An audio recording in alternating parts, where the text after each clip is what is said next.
There's now articles, you know, isn't it time we stopped hating Phil Collins?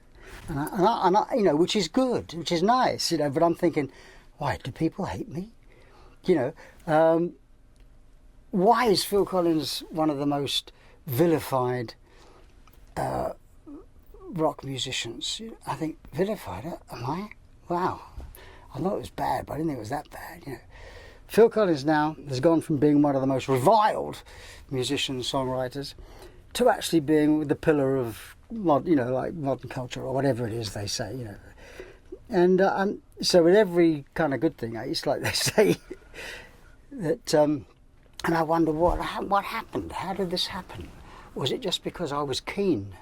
Was it just because I actually just said yes to a lot of things and I was, you know, I put a record out and it went to #1, you know. We all get very, very easily and very quickly, we all get categorised, you know.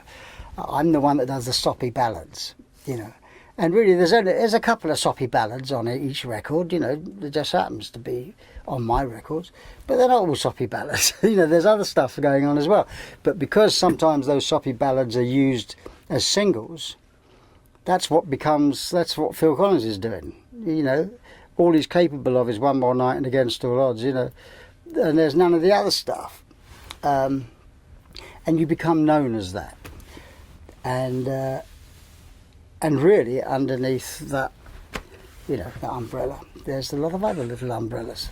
Yeah, well, I think the labels, you know, I think I've been worst hit by the labels because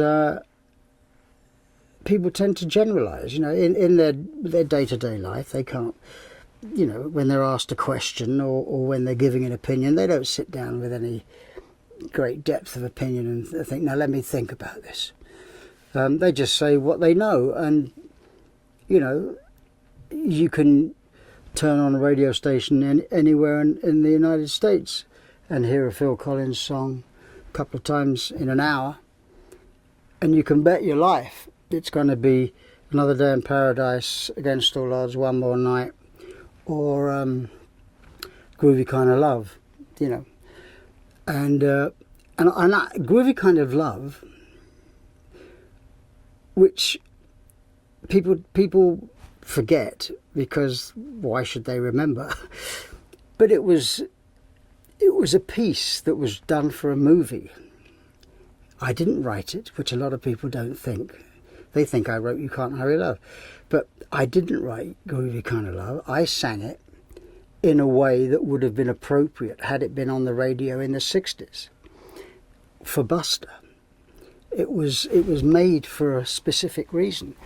Then those powers that be said, this is going to be good, we should put it out as a single. And it gets put out as a single and it goes to #1 across the world, which is all very well and good for me. But I don't, you know, I think that people know that Carol Bayer-Sager and Tony Wine wrote it. You know, it's not got my name on it. Separate Lives, that's another one that you'll hear. I didn't write that, that's Stephen Bishop. I just sang it. And, you know, it's kind of, after a while, all the ammunition starts to, that's what this guy's about, you know. Whereas, in fact, I'm a drummer, really.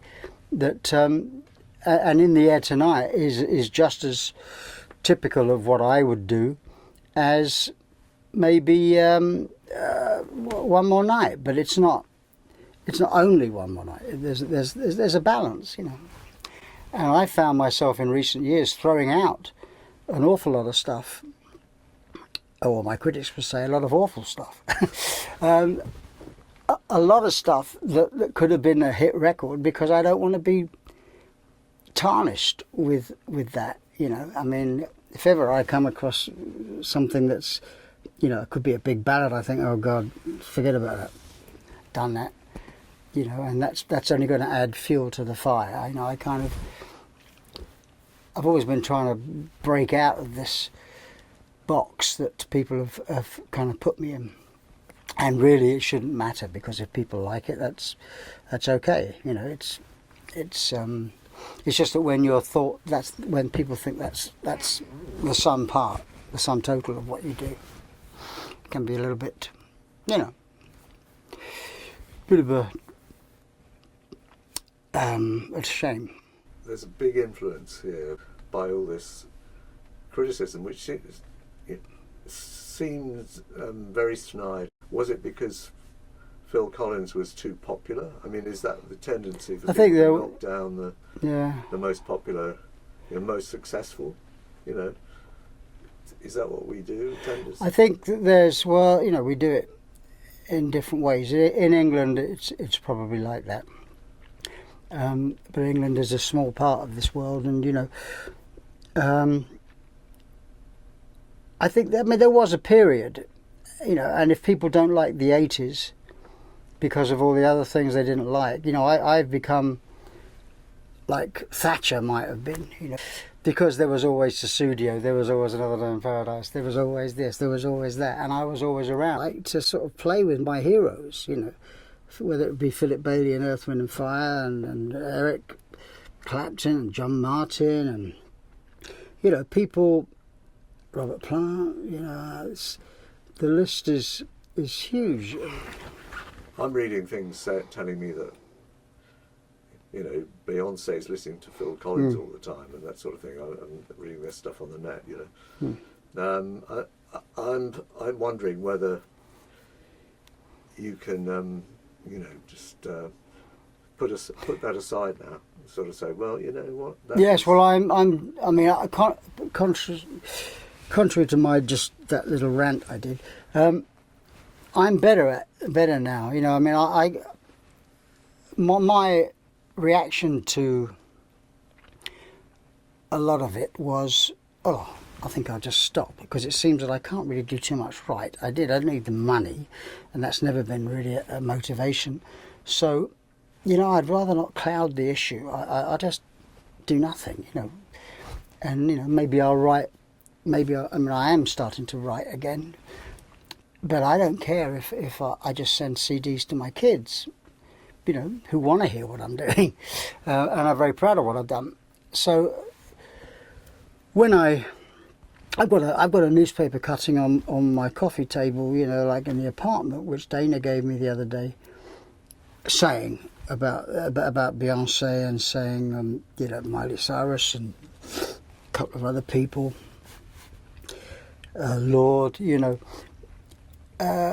people referencing my stuff, and because, you know, it's always been true that most musicians and writers, they don't have the same baggage. They don't think in the same terms as critics do. So it's just music. It's either good or bad, as Duke Ellington said. You know, there's stuff you like and there's stuff you don't like. I mean, it's so really, I'm very pleased and kind of strangely proud when I read that kind of stuff. Because there isn't any kind of agenda with those kind of people. They listen to it because they like it. I mean, there's one, you know, there's only 3 people apparently. This fact was thrown at me when they were putting together a biography for something. There's only 3 people that sold 1 million records in a group, and as a solo artist, you know, there's McCartney, no surprise there. Michael Jackson, no surprise there, and me. And I think, well, that. I would never have thought that, and I'm sure a lot of other people don't think that, because I'm not in that kind of group, you know what I mean? And I should actually sit back and just relax and enjoy it, but I tend to give myself a hard time, and then I kind of think, well, I'm better than that now. That's what I used to be like, and then I find myself still talking about it like I am now, you know.